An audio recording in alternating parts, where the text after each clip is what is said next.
You are listening to The Hero's Journey. I'm Jeff Garvin. And I'm Dan Zarzana. Let the journey begin.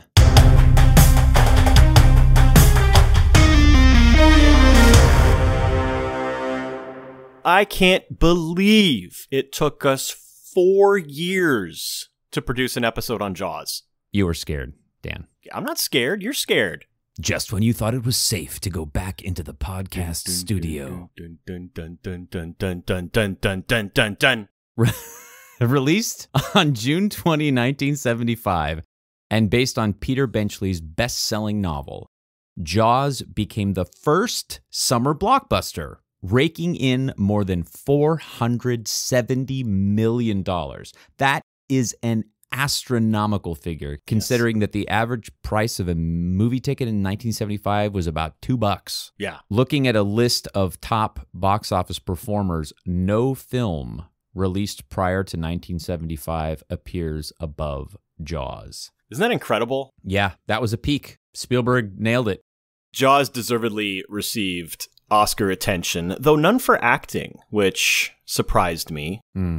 The film was nominated for a total of 4 Academy Awards: Best Sound, which it won; Best Original Score for John Williams, who won; Best Film Editing for Verna Fields, who won; and to establish one of 2 major connections with our previous episode, Verna Fields also edited American Graffiti and received an Academy Award nomination for that.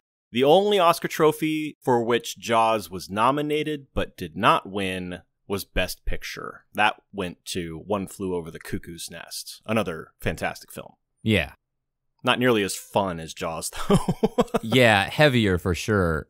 Directed by Steven Spielberg, making only his second appearance on The Hero's Journey. What a hack. Needs to start making better movies. Jaws stars Roy Scheider as Chief Martin Brody, Lorraine Gary as Ellen Brody, Richard Dreyfuss, who also starred in our previous episode, American Graffiti, as Matt Hooper, and Robert Shaw as Quint.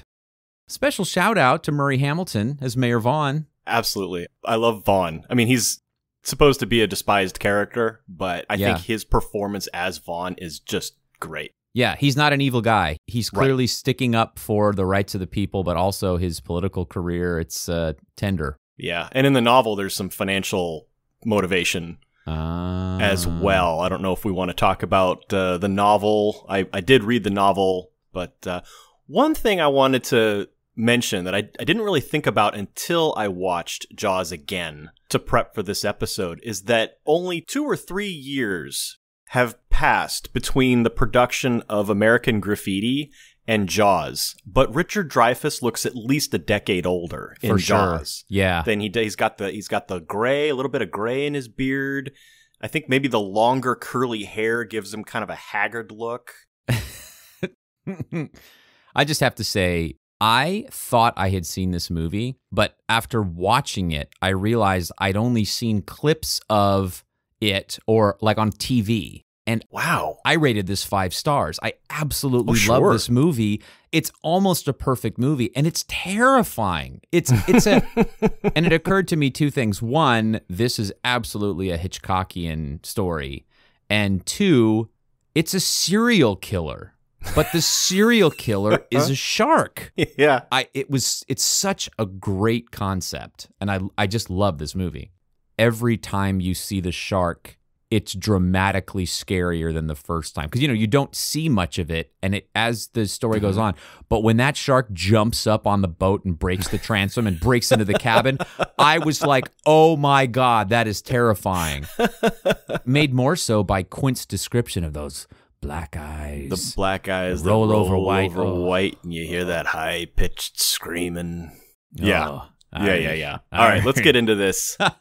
Okay, Islanders, pack your Dramamine and fill your chum bucket. We're going fishing for Jaws. Act 1 of the hero's journey begins with the world of common day, where we see our main character in their status quo normal life. I think this is going to be an interesting discussion because I feel like there are several scenes that perform multiple functions, which is part of the brilliance of this film. Yeah. So our hero is Martin Brody from New York City. He has taken a chief of police position in the quiet island town of Amity. He's only been there a few months. He's still learning the ropes of small town life. He has a little beachfront house. Little, I say. It's a 2-story. I would love to live there. But anyway, he's got a beachfront house with his wife, Ellen, and his 2 young sons, Michael and Sean. See the kids?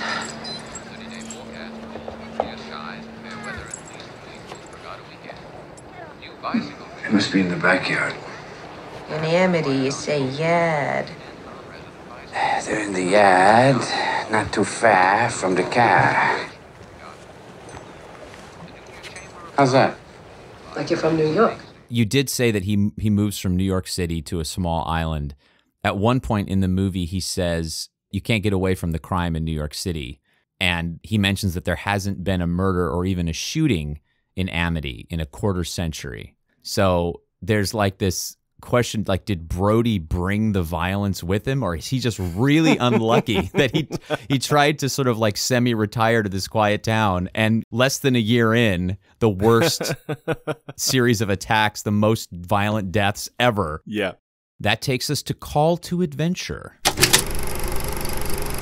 The hero is presented with a challenge, which renders him unable to continue living in the comfort of the ordinary world. I found this sequence oddly long in the film. Usually it's very simple, but I included a couple of things that maybe might have ended up somewhere else in your analysis. So here we go. Brody's call is an actual phone call on an old wall-mounted phone. He's got 2 in his kitchen, presumably one for personal and one for business. And there's kind of a funny moment where he picks up the wrong phone and gets a dial tone and then picks up the other one. And these are phones that you could actually hang up because you hung the handset on a cradle. I liked that moment because it shows that he hasn't been there long enough to have figured out which of his phones is his police phone and which one is the home phone. And also maybe he so rarely receives calls on his police phone because it's such a quiet town, yes, that he instinctually reaches for the other one. Yes. So we only get hints from Roy Scheider's performance and from his dialogue. He says, what do? Wash up or float? So we assume that there's a body involved. Now we know what happened in the prologue. We've seen this, so we're ahead of Brody. But he arrives to find the mutilated body of a girl washed up on the beach. And all we see is this tangle of blonde hair and a manicured, beringed hand crawling with scavenger crabs. Oh, it's just... and right away, Spielberg shows us that it's what you don't show that's scary. Yes. We're wondering what the rest of this body looks like. And the medical inspector has determined that she's been the victim of a shark attack. And it's such a great reveal. So he's on the phone with the medical inspector, and he's typing his incident report. And in the field that says probable cause of death, he types shark attack. Also, funny moment, he's typed coroner's report, not coroner's report. I don't know if that was intentional to show that he was rushed or if I'm just hyper aware of that stuff. So the phone call all the way through to the coroner saying this was a shark attack, I see that as the call to adventure. Yes, agreed. One other note, Peggy Scott as his secretary, Polly, Isn't she fantastic? She's amazed, totally oblivious, talking about the kids. The karate kids are karate chopping the fences. What a great screenplay. It's so rooted in calm, small town life. And, right. and which is a huge contrast to the terrifying violence of this shark. So you're lulled into this sort of Andy Griffith Show town, and it goes horribly wrong. It's a great setup. The next segment is Refusal of the Call. Confronted with fear of the unknown, the call to adventure is refused either directly by the hero or by external forces. I saw several refusals here. One of them, as you just mentioned, the secretary, Polly, who is, as you said, oblivious to the intensity of the situation that Brody is dealing with. And that carries over. There are other, as Brody is walking through the streets of Amity, like rushing from the police station to the hardware store to get some material to make no swimming signs. Yeah. He is waylaid by other citizens making minor complaints Yes. while he's trying to take care of some pretty urgent business here. Yeah. Another refusal, and it's kind of a maybe it's not a refusal. Maybe I'm placing this in the wrong segment, but there's a ticking clock, and that is that the 4th of July holiday weekend is right around the corner. And so there's some urgency to solve this shark problem before vacationers from all over the East Coast come to this quiet little beach town for their holiday vacation. Right. The mayor and some members of the city council, they're reluctant to close the beaches or even entertain the idea that there really is a shark prowling the water. And they fight against Brody and his desires to protect the town by closing the beaches until the issue is resolved. Martin, it's all psychological. You yell barracuda, everybody says, huh? What? You yell shark. We've got a panic on our hands on the 4th of July. So those are some refusals that I picked out. Did you see any others? One step further, the mayor and the selectmen have put pressure on the medical inspector to change his story and call it a boating accident. Right. So right from the beginning, we're clear that either the mayor assumes it was a shark attack and wants to cover it up, or he's really just rationalizing his way out of this. Sure. I think he makes it very clear that Amity is a summer town. And I mean, he says, we survive on summer dollars. Yes. A little farther into the film, there's a town meeting. And when it is stated that the beaches will be closed, but only for 24 hours, you hear somebody, one of the townsfolk in the audience, shout, 24 hours is like 3 weeks. Yeah, right. So it's huge financial pressure to keep the beaches open for vacationers. That takes us to meeting with the mentor. The hero receives counsel on how to operate in this special world. There are some circumstances that surround this meeting that aren't necessarily parts of the meeting, but that are necessary to frame it. So there's another incident. A 10-year-old boy named Alex Kintner is floating on his raft just off the beach when a dark shape emerges from under the surface. And we start to get more of this underwater photography and the theme, and plucks him off the raft, and the water goes red as the boy is dragged under. Also, a chocolate lab named Pippin goes missing. So, like, when you kill a dog, you are immediately evoking hatred in the eyes of the audience. I wasn't crazy about it, but I also realized when you kill a dog, that's a clear signal this thing is evil. And they handle it well, because the dog just disappears. Yeah, a guy playing fetch with his stick, and then suddenly he's looking for the dog, and the stick washes up on shore. Right. You don't see the dog. You don't see the dog attack, so yeah, there's no doggy trauma there. Yeah, it's okay for us to see humans being gored, but to see a dog being gored would be in poor taste. And we get that classic Hitchcockian zoom dolly shot on Brody, which is dramatic. And I'll have some interesting info about that particular cinematic technique in the tidbits. Oh, cool. So the boy's mother puts a $3,000 bounty on the shark. And at that town meeting you referenced, Brody says he's going to close the beaches. Everyone objects. And then in the back of the room, a hand begins to scrape its fingernails down the chalkboard. And it's just, you see this hand and you hear the sound and everyone shuts up. It's the best character intro ever. And there sits Quint, this crusty old fisherman who everyone in town knows. And he warns the town about how dangerous the shark is. He says everyone's business is in danger, and he is the one who can solve the problem by finding and killing the shark, and he'll do it for $10,000. The mayor says he'll take it under advisement. Quint walks out. That, to me, is the main mentor moment. Sure. Because Quint becomes the guy in the movie who knows about sharks and who aids everyone. I did flag two other delayed mentor moments. They're later in the film, so this is a bit out of order, but we see Brody researching sharks, and he's flipping through the pages of this book, and we're seeing horrible wounds and scars of shark attack victims. Right. This has the impact of clarifying the stakes, but it's also educating Brody about what he's about to deal with. Also, later in what I consider the tests sequence, Hooper examines the remains of the first victim. Oh, this is such a great performance moment. So we see the severed arm of the first victim, but the real horror is Dreyfuss's performance as he describes these wounds, and he's stammering, and we see him sweating and asking for a glass of water. And he asks Brody, "Have you called the Coast Guard?" So he's clearly mentoring Brody in how serious this situation is. Well, this is not a boat accident. It wasn't any propeller. It wasn't any coral reef. And it wasn't Jack the Ripper. It was a shark. Also, the fact that when the remains of Chrissy are pulled out of whatever cabinet they're being stored in, it's basically a brownie tray. Yeah, yes. It's like a 9x12. That's all that's left of her. And so immediately you're like, oh, gee whiz, that's terrifying, obviously. Yes.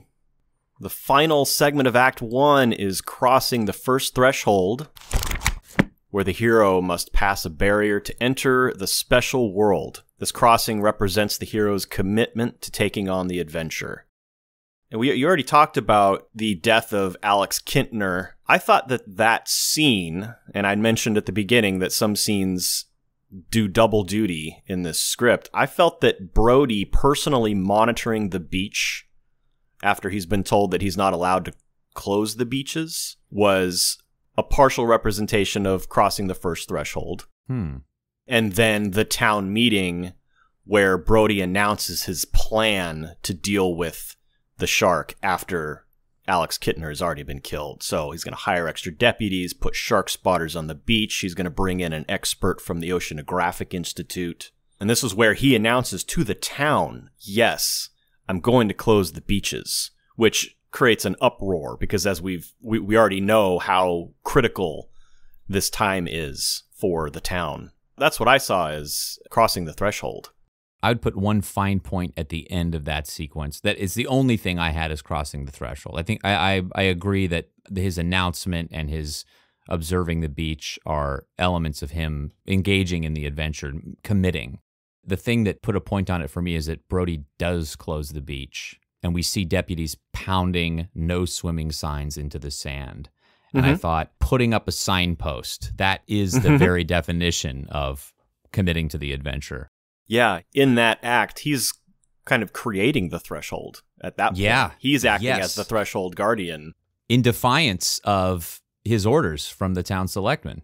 Well, they told him he could close the beaches for 24 hours.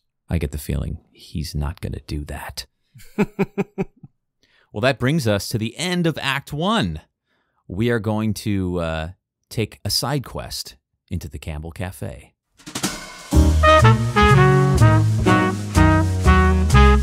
So, Dan, what have you been watching, reading, playing, or listening to? At my wife's encouragement, we have been watching Luther, starring Idris Elba. This was a BBC cop drama that premiered a while ago. I don't even know how old it is now. But if you enjoy Bosch, which I know you do, I recommend Luther if you have not seen it yet. Have you seen Luther? I had never heard of it. All right. Idris Elba plays a London homicide detective, and he has some pretty severe behavioral problems. anger management issues. He gets violent. So he has to wrestle with that while he is trying to solve some of the most heinous crimes that the city has seen. He is also morally flexible when it comes to certain police activities and how to capture his suspects. Oh, I like this. It's really great. Idris Elba is fantastic. I am a fan. How about you, Jeffrey? How have you followed your bliss since our last episode? Well, my main source of entertainment over the past couple of weeks has been the podcast version of Critical Role. Oh, yeah. This is the Dungeons & Dragons show that is on Twitch every Thursday that Dan introduced me to years ago and spent a year trying to persuade me to listen to it. I was completely uninterested. And then I started listening and rapidly fell in love. They've had 2 campaigns spanning some 300 episodes between the two of them. Yeah, they've been doing this for quite a while. And it's become an international phenomenon. They had the most successful Kickstarter to date to do an animated series that they're trying to produce. I mean, it's just become massive. They are massive celebrities in the tabletop role-playing game universe. Yeah, the series has spawned books, and Matt Mercer has authored his own campaign setting that was published by Wizards of the Coast, the publishers of Dungeons & Dragons. There's a comic book series.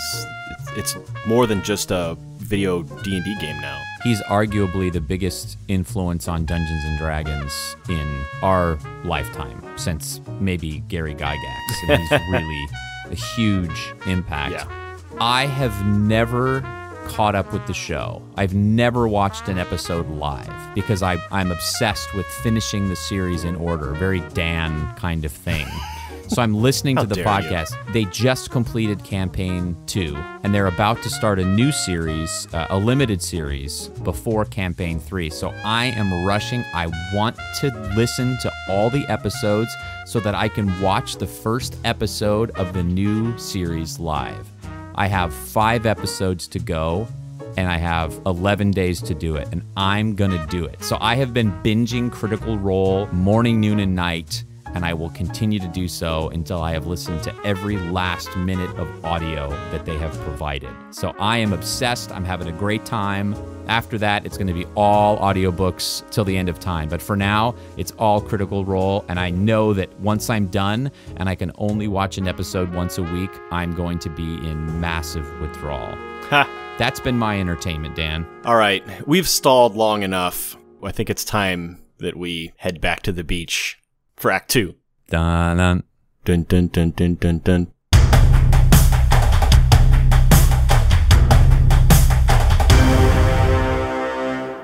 Act 2 begins with tests, allies, enemies, aka the road of trials.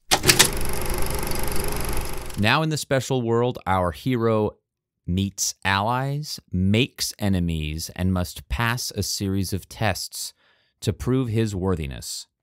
I think we have 2 main allies here. Matt Hooper, who is an independently wealthy shark specialist from the Oceanographic Institute, played by post-American Graffiti, pre-Close Encounters of the Third Kind, Richard Dreyfuss.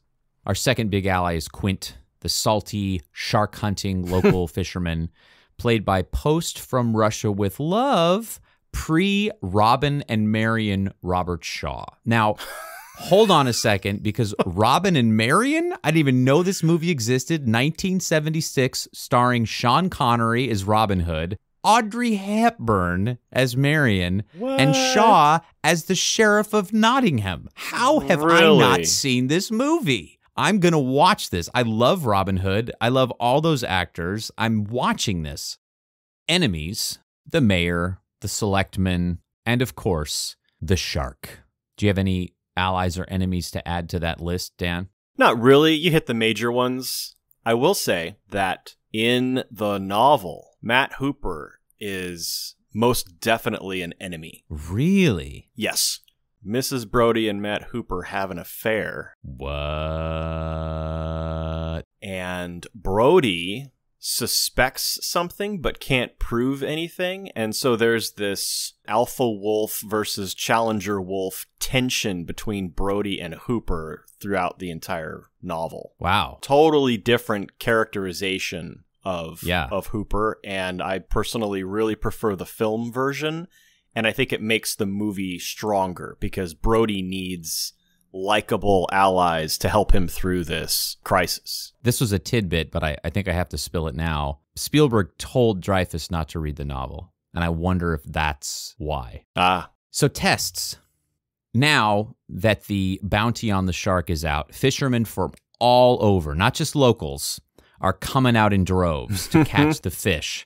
2 fishermen managed to hook the shark one morning, but it tears the pier off from the shore and almost eats one of them. You don't see the shark during this scene, but you do see how powerful it is. Yes. As it grabs the bait, which has been chained to the pier, and it just rips the pier apart as it pulls. Yes. This isn't a test for Brody, but it's definitely a failed test for the town in general. The shark just took a piece of your town out into the water. So now the harbor's packed with would-be shark hunters. One crew is trying to pack 7 people into a small boat. Another has a bundle of dynamite. And Brody's trying to get everyone out of the water, but even his own deputy kind of resists him. What are you doing out there? These are your people. Go and talk to them. Those aren't my people. They're from all over the place. Do you see all the license plates out in the parking lot? Connecticut, Rhode Island, New Jersey. I'm all by myself out there. What happened to the extra help we're supposed to have? That's not until the 4th of July. Between now and then, it's you and me. Enter soon-to-be ally Matt Hooper. He tries to assist Brody in getting the fishermen to come back in, and he fails too. Gentlemen, the officer asked me to tell you that you're overloading that boat. You ain't going, man. What do you care? Hold on. Well, then, can you tell me if there's a good restaurant or hotel on the island? You walk straight ahead. They're all gonna die. Meanwhile, a couple fishermen catch a big tiger shark. A what? Huh? Yeah, but what kind? What kind of shark? It's a tiger shark. A what? Right, a tiger shark. And the mayor and even Brody see this as proof that the crisis is over. But Hooper is skeptical. The bite radius doesn't match the wounds on Chrissy Watkins' body, and he wants to cut open the shark. Mayor says no. And Brody could take a stand here against the mayor, but he doesn't. This is a test of his commitment to science and facts and his courage, and he fails. Then, in one of the best scenes in the movie, Mrs. Kintner shows up, and she confronts Brody and hits him on the side of the face. It's not a slap. It's like a thump. And she tells him she knows about the girl who was killed last week, and she knows that Brody knew about it and that he's responsible for her son's death. And the mayor says, "I'm sorry, Martin, she's wrong." And Brody says, "No, she's not." So he accepts responsibility here, and this is a pass to me. Okay, my next bullet point isn't a test, but it's just a brilliant moment in this movie that I have to talk about. And it highlights the human side of this situation. And it's what separates this movie from a schlocky disaster movie. Brody is sitting at his dining table that night, and his head is in his hands. And he's clearly dealing with the guilt of the responsibility he just took. And he folds his hands and he takes a sip of his drink. Just little snips of human behavior. And the whole time, his son is in frame, parroting every gesture, just imitating every gesture that he makes. And finally, Brody notices and looks over and smiles and asks for a kiss because he needs it. This scene could have been cut for time. It's not crucial, but I've never seen a scene like this in a movie where that kind of kid behavior is used to highlight what's at stake for Brody and what's important to him and what a family man he is. Anyway, I don't know that that's a test, but I wanted to talk about it. So next, Hooper shows up at Brody's house with wine, and Brody pours himself a Brad Pitt in Seven. That's exactly what I glass wrote. Of wine. A Brad Pitt glass of red. But there's like still ice and a little bit of tea in his glass. He is just... Oh, yeah, he doesn't care. He doesn't care. And meanwhile, Hooper's like, you might want to let that breathe. Like, Hooper's clearly like he's snobby wine guy. He's a wine guy for sure. He brings a bottle of red, bottle of white, whatever mood you're in tonight. He shares his past love of sharks, and there's a great character development, but he persuades Brody that there's more at stake and they need to go cut open the shark. And Brody says, let's go cut it open. Yeah. This is a pass. They cut open the shark. They find a whole fish, an aluminum can, and a Louisiana license plate, but no human remains. This is not the shark that killed Alex Kintner.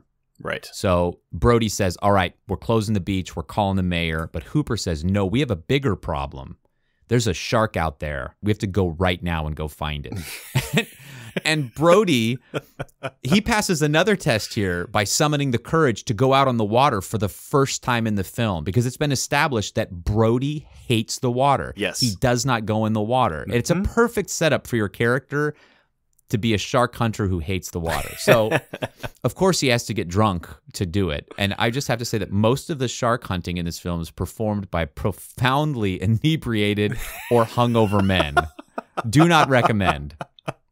All right, I'm trying to skip fast through this. They find a fishing boat all banged up in the water. Hooper puts on diving gear. Yep. What an idiot. and goes to check the hole. It's been smashed from underneath by something big. Hooper finds a shark tooth the size of a cell phone. Cell phone? Yeah, I mean, it fills his palm. Maybe a flip phone, but it fills his palm, this tooth that he picks out. He characterizes it as a shot glass, but yeah, but well, okay. In the 70s, cell phones were bigger, I suppose, so whatever. Oh my gosh. We get a jump scare when the bloated, dead corpse of the fisherman floats past the hole and his eye's been eaten out and worms are oozing from the socket. And this reminded me of the scene in Raiders because as soon as we see the head, we hear a scream. Mm-hmm. But it's not a scream that appears, it's not a scream from Hooper because we cut to him and he sort of goes with the bubbles coming out of him. So it's a scare scream, right? Yeah. So he loses the tooth. Yeah, it works. It's effective. Yeah, and you don't, in the moment, I didn't say, oh, that was an off-cam, that was a sound effect. But when I watched it again, I was like, oh yeah, there's that thing that Spielberg does. They identify the shark, it's a great white. They didn't find the shark, though. And so when they try to persuade the mayor that it's a great white hunting the beaches and that they need to close the beach again, the mayor asks for proof. Right. But Hooper lost the tooth. So it's a fail. He keeps, he's so maddening. So here's what I see as the final test. And I have a good reason why this isn't the approach, and I'm wondering if this is in your approach. It might be. Final test is the 4th of July. Tourists flood the beaches. They show up on a ferry the size of a cruise ship. Yes. Vendors are selling ironic shark merch. Brody and Hooper are on the phone trying to get anyone to come help them secure the beach. They've got men combing the beach. They got Hooper on a lookout boat, helicopters watching from above, and there's a shark scare. Everyone panics and runs, but it turns out to be a boy who cried wolf thing because it's 2 kids with a cardboard fin. I just want to put a point in this. We do not hear the Jaws theme during this sequence. The director and John Williams honor that it's a fake moment by not tricking us with the score. And that preserves the power of that theme. Yes. I really enjoyed that choice because now we know when you hear that theme, someone gonna die. But then the real shark comes. And not only does it come, it swims into the estuary, this thing they call the pond that's supposed to be safe. And it threatens Brody's kids and bites the leg off off of a swimmer that's in the pond, an adult guy. And we see his leg drift to the bottom. And this time we get a little bit more of the shark, and it's big. Right, but it's underwater, so it's kind of murky and blurry. But you see its head. Oh my! It's huge. Yeah, it's huge as it drifts up toward this guy who's hanging on the side of his boat trying to get back on, and you just see the jaws close on this guy, and he screams and is pulled under the water, and you're just like, oh my god, I'm never getting in the water again. So Brody pulls his son Michael free, and there's a great shot where he's dragging him onto the beach, and we see that he has both his legs. He hasn't been bitten by the shark. He's just in shock. And to me, the sequence of tests ends with this really particular shot. It's Brody looking out into the distance toward the ocean where he knows he will have to go. And it's a long zooming shot. It zooms into the water. Yep. And it's framed by the pillars of the pier, which slowly slide out of frame, signifying the disappearing safety of solid ground. It's all deep ocean from here on in. And that's what I saw as the conclusion of tests. Which brings us to the approach to the Inmost cave, where the hero reaches the edge of a dangerous place where the object of his quest is hidden. Because of what you just said, the framed zoom shot of Brody's perspective as he looks out toward the sea, realizing what he's going to have to do, I put this as part of the approach to the Inmost cave, the 4th of July scenario. I extended it, though. At the hospital, Brody is there with his son as his son is being treated, and he has his youngest son in his arms, and he hands Sean, the boy, off to his wife and asks her to take him home. And she says, back to New York? And he responds, no, home here. Brody has resolved to stay in Amity and resolve the shark situation so that his family and the town can feel safe again. Yes. And then Brody sees Mayor Vaughn at the hospital. And Vaughn is kind of out of his mind. He's despondent, mumbling to himself of, I had the town's best interest. I was thinking about the town. Mm-hmm. And Brody tries to reason with him. He's like, yes, you had the town's best interest at heart, which is why you're going to sign this contract and we're going to hire Quint to kill the shark. Mm-hmm. And then the third scene that I think involves approach to the Inmost Cave is at Quint's home workshop boathouse thing. Yeah, I think it's a home. Brody has brought Hooper to meet Quint and try to get Quint to take Hooper on as a crewmate on this charter that Brody is hiring. Yeah. And there's this great sequence of Quint asking Hooper to tie a sheep shank. But then when Hooper does it perfectly and hands it to Quint doesn't even look at it. He takes the rope and throws it on the ground and grabs his hand. You got city boys' hands and you've never worked a day in your life. And there's just this back and forth battle between Quint and Hooper. Yeah. Quint finally says, "I'll take him for ballast, Chief." Yeah. Yeah. Which is intended as an insult.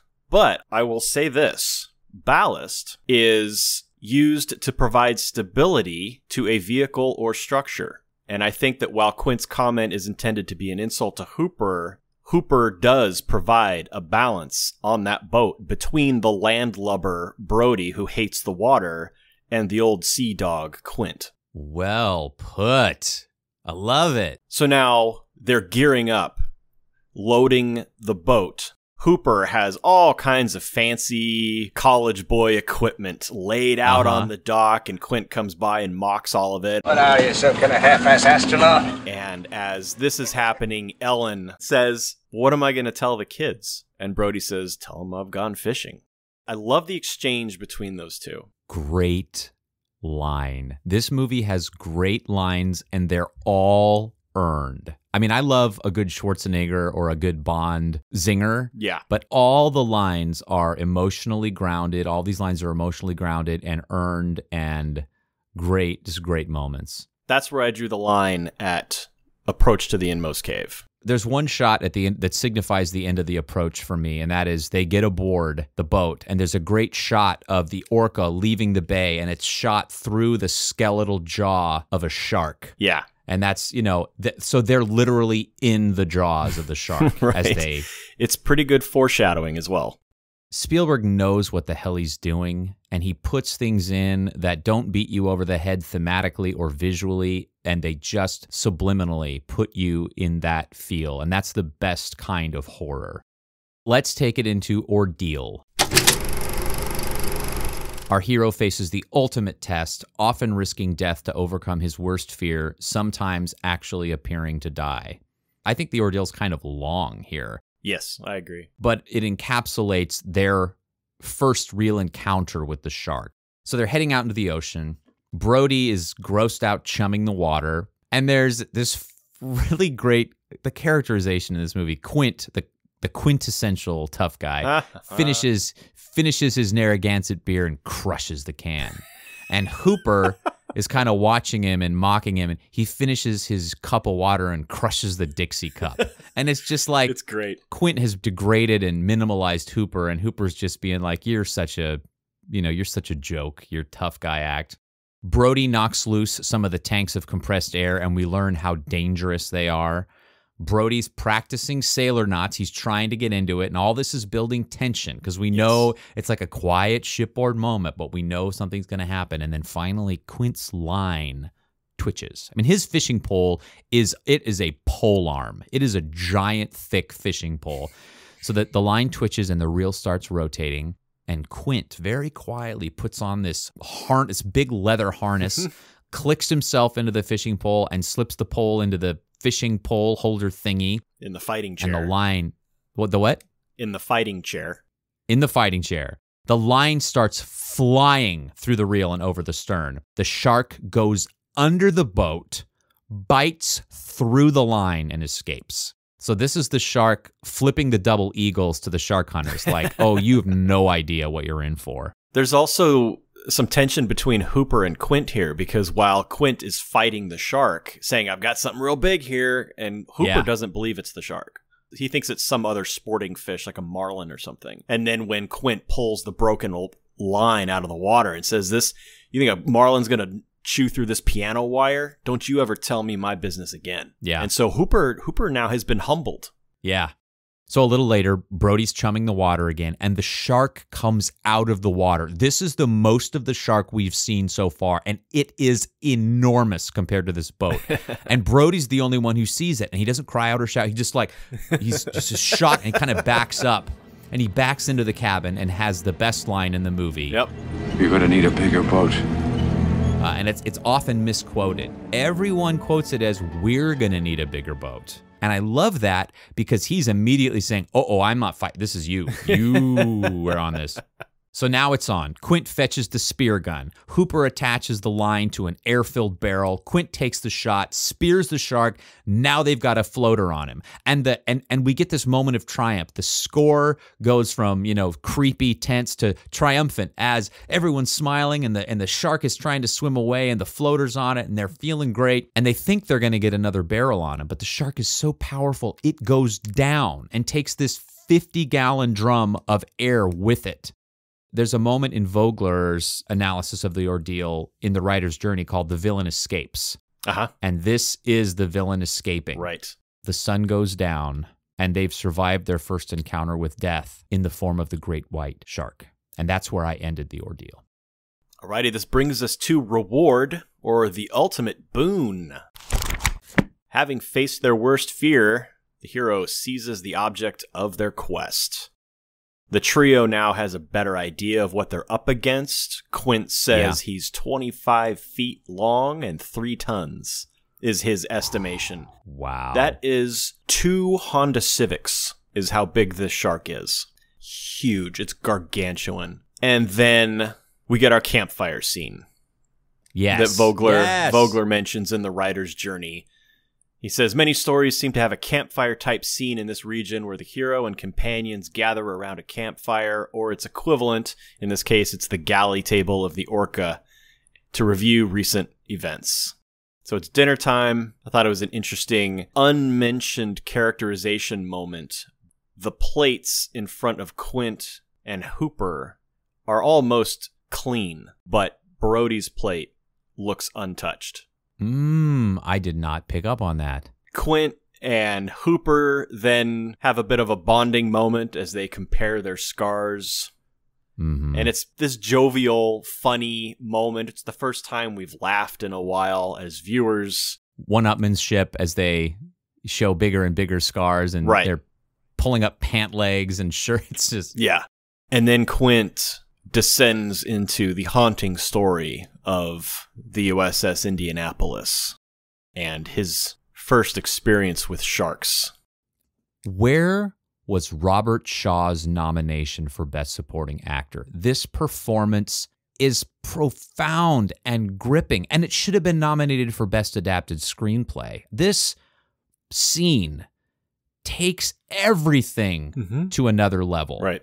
You didn't need to know any of this about Quint to appreciate the story, but this now Brody and Hooper are part of Quint's war team. I mean, just from a filmmaking standpoint, and there's great stuff about this monologue in the tidbits, but I get chills. He is gripping. Yes. There's no cinematic trickery going on. It's a shot of his face telling the story, and it is extraordinary. If you haven't watched this movie, watch it even just for this scene. It's a phenomenal performance. You know the thing about a shark, he's got lifeless eyes, black eyes, like a doll's eyes. When he comes at you, he doesn't seem to be living until he bites you, and those black eyes roll over white, and then you hear that terrible high-pitched screaming. The ocean turns red, and in spite of all the pounding and the hollering, they all come in and they rip you to pieces.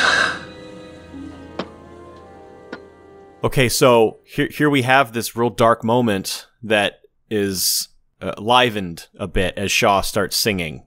Mm-hmm. First, farewell and adieu, and then Hooper starts up a chorus of Show Me the Way to Go Home. And as they sing, show me the way to go home. I'm tired and I want to go to bed. I had a little drink, but you're supposed to join me. All right. And that ends the ultimate boon. Because something happens. And that ends Act 2.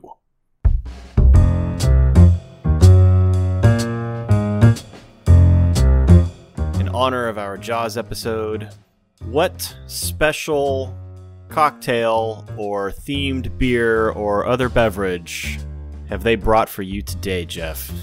I selected a hard cider by Brewery X called X on the Beach. I got it. X, man. Right? It's a parody of the cocktail Sex on the Beach, but I thought, when somebody dies, they get little X's on their eyes, so maybe this is really about death. Also, I wanted to try something from this brewery because I am playing a show at this brewery on the 4th of July. Okay. So it sounds pretty perfect.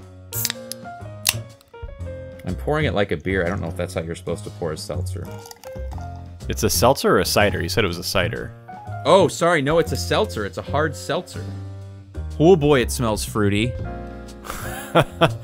It's super pink. Look at that color. It might actually be more purple. It kind of looks like a diluted grape juice, maybe. It's blood in the water. Blood in the water. Yes, totally intentional. Smells like fruity. It smells like champagne, like really cheap champagne. All right, here we go. Wow. It's sweet and a little tangy.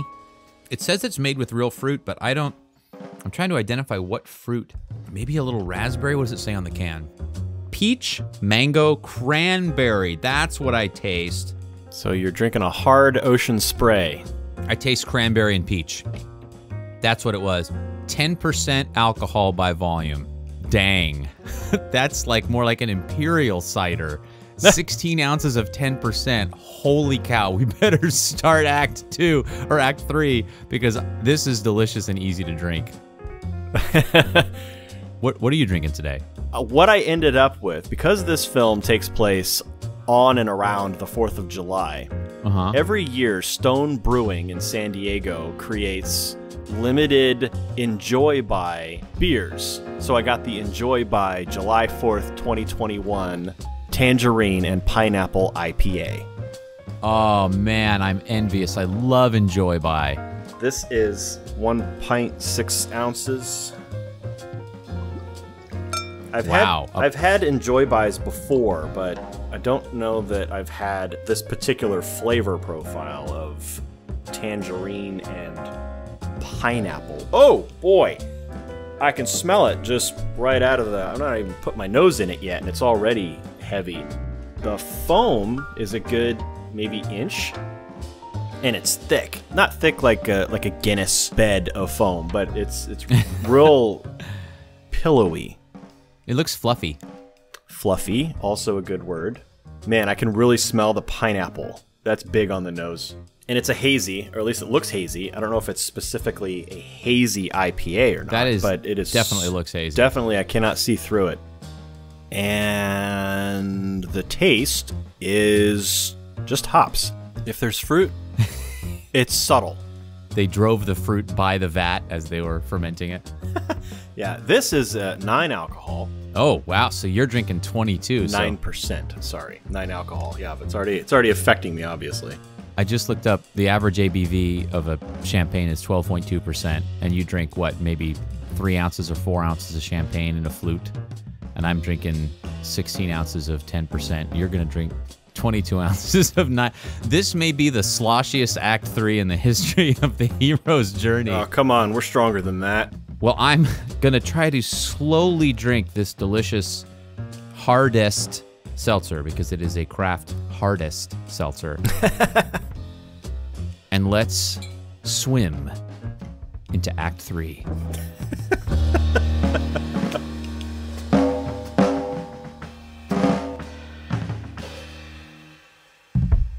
Act 3 begins with the roadback, where a hero is pursued by vengeful forces he disturbed when he sees the object of his quest. Well, Brody and friends have certainly disturbed vengeful forces, and the roadback consists of the shark hunting the hunters. When we left off, they were hammered and singing, and then we see the barrel. So this is where we get a little bit of third-person omniscient here, where we start to see what's about to happen and the characters don't know yet. So we see the barrel zipping toward the ship, and the tempo of the song accelerates. They're singing faster and faster, and then crack, the hull is breached. The shark is ramming the boat. The orca is taking on water. Equipment is falling everywhere. A lamp tips over and starts a fire. There's your campfire scene. The lights go out. Quint is taking pot shots with a rifle, but it's not making a difference. Brody loads a revolver.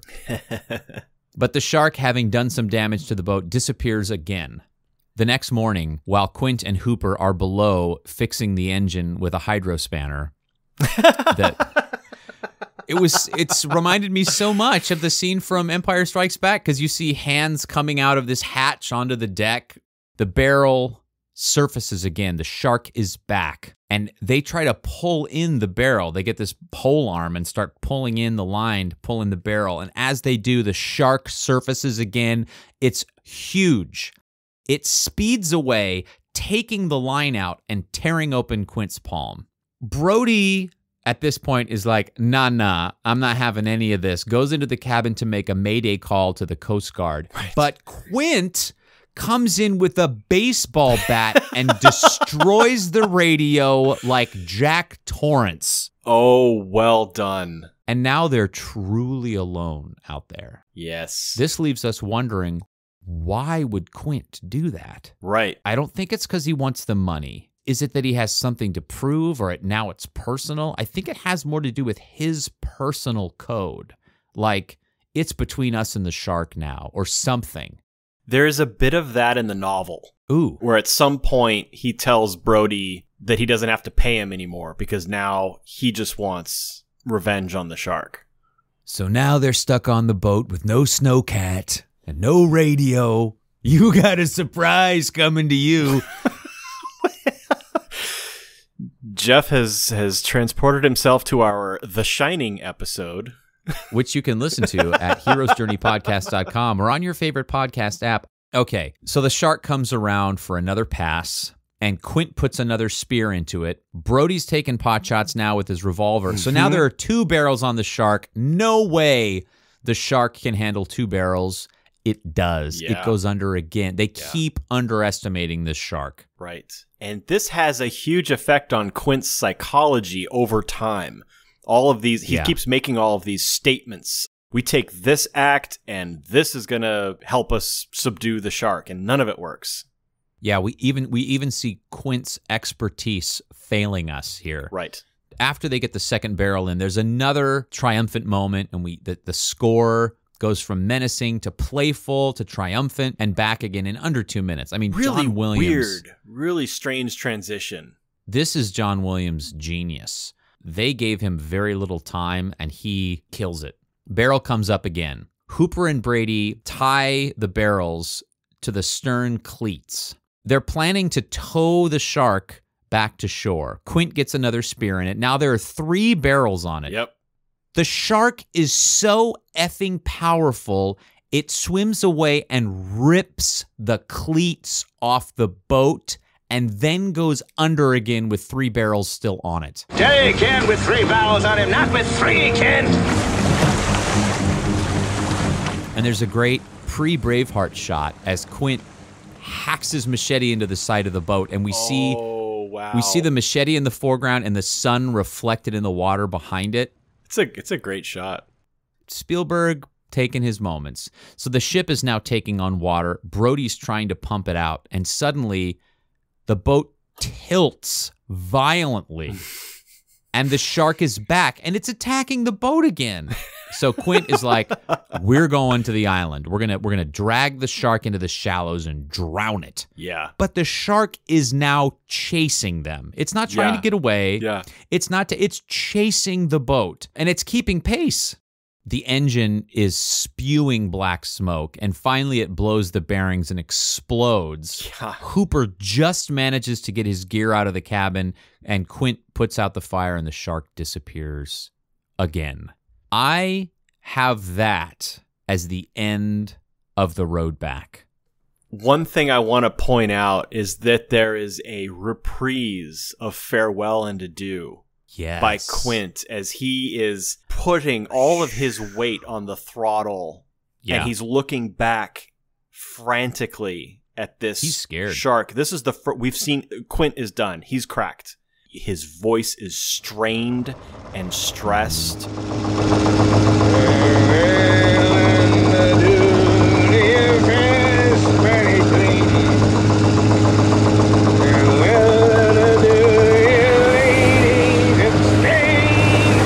Again, one more time, why Academy of Motion Picture Arts and Sciences was Robert Shaw not nominated for an Oscar for this film?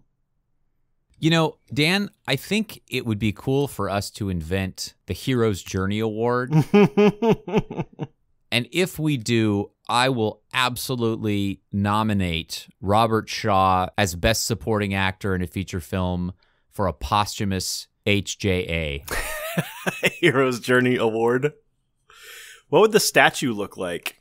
Like a knight holding his sword aloft, maybe?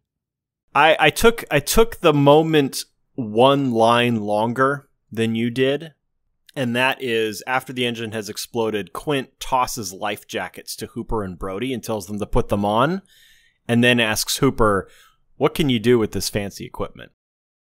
Yeah, that's good. I had that in Resurrection, but I agree with you. There's been this push and pull between Hooper and Quint the whole third act so far, where both of them are experts in their fields, and both of them think they're right all the time. Now Quint has acquiesced. I've used up my entire bag of tricks, and my boat is now dead in the water and sinking. Let's try a new path. That's what I saw as the end of the road back. Such a great third act in this film. It's tense, and it's one of the... I mean, you're on a little boat in the ocean. You can't be more alone. Correction.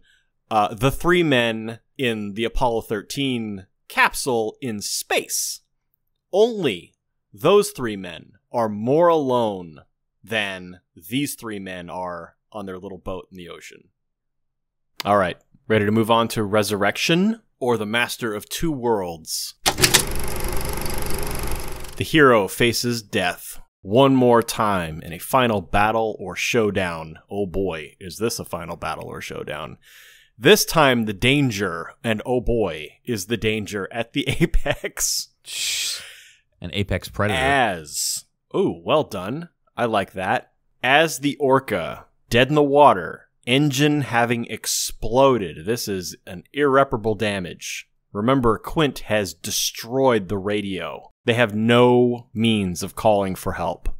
The final fight against this shark begins, and there are three elements to this final battle, beginning with Hooper. The trio builds the shark cage, this shark cage that Quint mocked. Yeah. The plan is for Hooper to spear the shark in the mouth with a harpoon that has a needle on it full of strychnine nitrate. The hope is that this dose of poison will be enough to kill the shark. This, I think, also highlights not only desperation, but as we see in lots of movies, the outer limits that heroes are willing to go to. And this is what makes them heroes. Literally putting your life on the line. And that's what Hooper does. He gets inside this aluminum shark cage. Underwater, the shark just demolishes this thing. In the novel, the shark eats Hooper. Oh. In the film, Hooper escapes as the shark is in the throes of demolishing this cage. It's in a frenzy. Hooper takes the opportunity. Unfortunately, he has dropped his harpoon, his weapon. So he no longer has an opportunity to attempt to kill the shark, but he swims down to the ocean floor and hides in some kelp. This begins the second element of this segment, Quince battle with the shark. Mm-hmm. The shark breaches the water and lands on the stern of the boat. I peed my pants. 3 tons of shark landing on this thing. Of course, the back end dips into the water. The weight of the shark destroys the stern of the ship. Quint slides down the deck directly into the shark's mouth. He tries to hack at it with a machete, but that thing bites down on him, and a fountain of blood explodes out of his mouth, and the shark slowly floats backward under the water with the lifeless body of Quint, arms akimbo. The guy who survived World War II. Yes. And countless encounters with sharks, the invincible, crusty old experienced fisherman is Chum. This is Obi-Wan Kenobi being killed. Yes. Now the orca... Shark Vader. Now the orca is sinking even farther. The cabin is now below sea level, and the shark bursts through the glass windows to get to Brody, who beats at it with one of Hooper's air canisters, finally tossing the canister into the shark's mouth as it retreats. Yeah. The boat now is just the bow sticking up over the water, part of the mast, and Brody takes Quint's rifle and climbs to the highest part of the ship that remains above water that he can get to, which is the mast, which really is only a few feet above the water at this point. Yeah. And this shark comes up from underneath him. Brody fights it off with a few jabs from a harpoon. It retreats, surfaces again, charges. And Brody fires some desperate shots at it, finally successfully scoring a critical hit on that air canister. A natural 20. Yeah. Smile, you son of a... The air canister explodes, taking the shark with it. It's one of those triumphant moments in a film that makes you jump up off of your couch. Yes. If you're not familiar with an M1 Garand, it has a very small cartridge, 8 rounds, I believe. And he fires 6 rounds at this. The exact number that Brad Pitt fires at the end of 7. You bastard! That's what I had in my... Damn it, that's what I had in my notes. You got me. Get out of here. Get out of here. So basically, 7 is just a remake of it. Between the wine thing and the firing, it's just... Yeah, I think 7 just references Jaws so many times. I'm so proud of you for doing that. I'm proud. Kaboom, Jeff. Kaboom. It blows that shark. Just if done. There's ever been a visual representation of smithereens, I mean, it's just shreds, and then a couple giant chunks of shark meat hit the water. Ah, so awesome. And in the final moment is Hooper emerges. Yes. He surfaces and swims over to Brody, who kind of chuckles in relief. And there is a 2-word exchange between these two men, which says a mountain. Quint. No. That's the end of Resurrection. And that brings us to the final stage of the hero's journey, Return with the Elixir, also known as Freedom to Live. The hero, having won some precious treasure or reward, now returns to the ordinary world to share the spoils of battle. The elixir here is that the beaches of Amity Island are safe once again. And Brody has changed. He's faced his worst fear and conquered it, and as he and Hooper are kicking back toward the shore using the barrels as a kind of raft, Brody says, I used to hate the water. And what sweet irony. Whatever reason he used to hate the water, it can't be as bad as having been stalked and almost eaten alive by a shark. And I thought this is one of the strongest indications that Spielberg intended this to be a horror film, because there's no long emotional reunion with family or a celebration with the town folks, no apology from the mayor, no festival of shark. It's just roll credits. And it leaves us not in triumph, but in the horror of brutal survival. And that is the right ending for this film. You want to watch the credits in a state of shock so that you walk out of the theater and tell everyone this movie is amazing. You don't want the audience to feel comfortable and happy and da-da-da-da-da and go on with their day. You want them to be left with they haven't even reached shore yet. We assume they will, but it leaves you in the horror of having just survived, which is precisely the kind of psychology you want at the end of this film. And it's a perfect resolution. Yeah, I love the timing of the end credits, that as the end credits conclude, you see the two of them step onto the beach. Oh, that's with their right. raft. The end credits are just long enough. Yes, well timed. And you as the viewer have not even recovered from holding your breath yet by the time it's over. I don't watch a lot of horror films, and I imagine if this film had come out when I was of film-going age, I might not have seen it. I'm going to see some more horror movies, because this kind of a movie captures the beauty of the human spirit in a way that a normal drama can't. And I loved it for that. May I recommend one? Please. A Quiet Place. No, I'm not watching that. Nope, scary.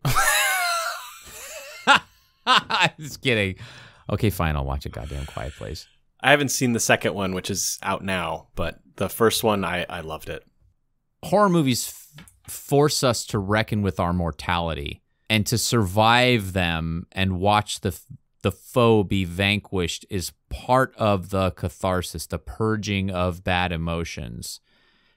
Well, Dan, I know I'm never, ever going in the ocean again. Heck, I'm not even going into the deep end of a swimming pool ever again.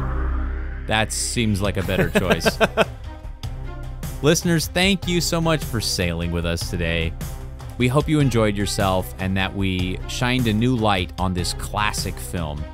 Feedback is always welcome. We love receiving emails and tweets from listeners. Tell us what you like, what you don't like, and you have permission to skip past the parts you don't like. You are absolutely welcome to. We hope you listen to the podcast on 1X all the way through and savor each word. But however you want to enjoy the hero's journey is up to you. You can find us on Twitter at Heroes Podcast and on Instagram at Heroes Journey Podcast. If you're a Patreon supporter, thank you so much. And we'd like to remind you, you can leave comments for us there too. And if you're not yet a supporter of the podcast, but are willing and able, go to patreon.com/heroesjourney. Becoming a supporter grants you benefits like access to bonus audio and video content like the tidbits that Jeff keeps talking about throughout the episode, and the right to vote on the subject of future episodes. We would like to thank all of our patrons who make the show possible, including our demigods, Scott Sanford, Ricky Garvin, John Peterson Jr., Jeff Scott, Joseph Wilbur, Michelle Calderon, Ami Garvin, Gabriel Gale, and Salathiel Jones. And we want to welcome a host of brand new patrons, Eileen M. Rubens, Mike Blasenstein, Brandon Rust, the Ebon Hawk Podcast, Hi Cassia and Brian, and Bob Say. It's a pleasure and an honor to have you on our journey. Special thanks to Dean Ethington for designing our logo, Taylor Jordan for composing the Hero's Journey theme music, and Jason Dorff for the episode artwork. Links to their profiles can be found on the About page of heroesjourneypodcast.com. Yeah, please check out the profiles of the artists who contribute to our podcast, because they really make it special and fun for us. Jaws is copyright 1975 Universal Pictures. Copyright for the novel was renewed in 2009 by Benchley IP. Thanks again for listening. Until next time, journey on. Did you laugh at me? That was a good Quint.